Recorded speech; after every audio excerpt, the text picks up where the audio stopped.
Clarksville, Missouri is a Mississippi River town. That's been a blessing and too often a curse.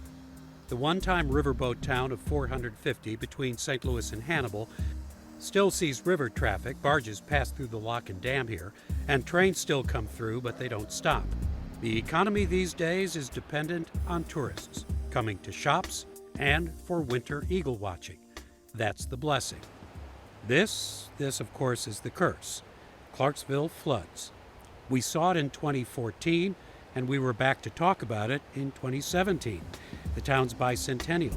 But I imagine you've heard people say, I'd love to come here, love the place, worried about the floods. Absolutely, yes. Mayor Joanne Smiley knew things just couldn't go on like this.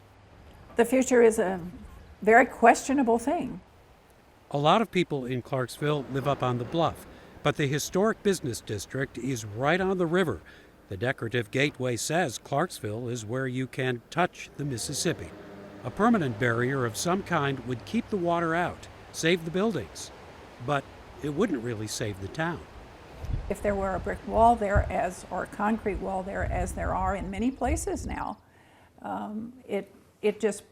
nobody's going to turn the corner if they can't see the river. You know, right. That's part of the history. It's part of everything. It's part of our life. There was a plan. There are these modular flood walls that can be put up during flooding and taken down when the water goes down. At the time, this would have been a $3.5 million project. That's a lot of money for a little town. And a lot of folks, and I'll admit I was one of them, didn't give it much of a chance.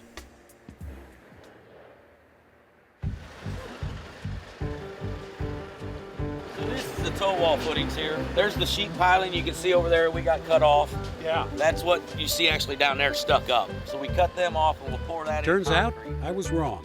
Clarksville Riverfront is now a construction site.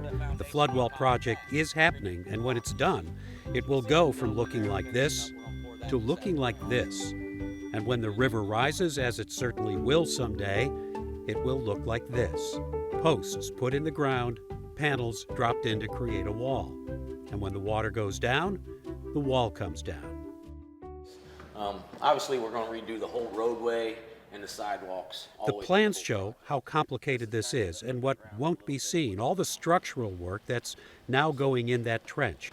Panels driven down to bedrock to keep water from going under the wall, and a concrete foundation and supports that will provide a solid anchor so when the posts go in, the wall can withstand the pressure of the rising river.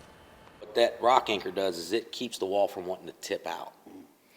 And then we'll drive H-pile behind there, and they get encapsulated into that footing pour too. And they keep the wall from wanting to slide. You're not going to see any of this, but this is the main. If you didn't have any of this, the wall wouldn't work, properly. If you were thinking this doesn't look like a $3.5 million project, you're right. This system comes with a $15 million price tag, which makes Mayor Smiley's more than 10 years of lobbying for funding in Washington and in Jefferson City even more impressive.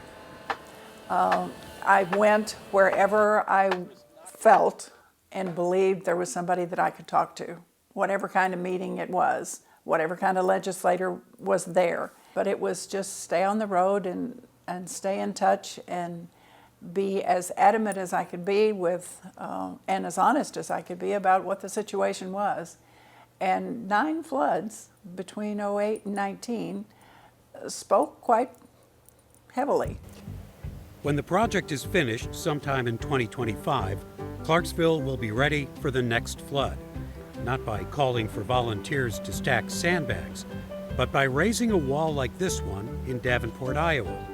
They'll need practice to find out just how many people and how many days will be needed to put it up. But those who own and work in the downtown businesses say the flood wall is already making a difference. It's huge. It's extremely important. It really is.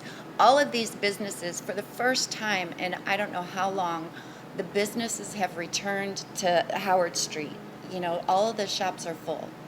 And if they don't have things in the window, they're under renovation. It hasn't been that way in years. And that's because of the flood wall.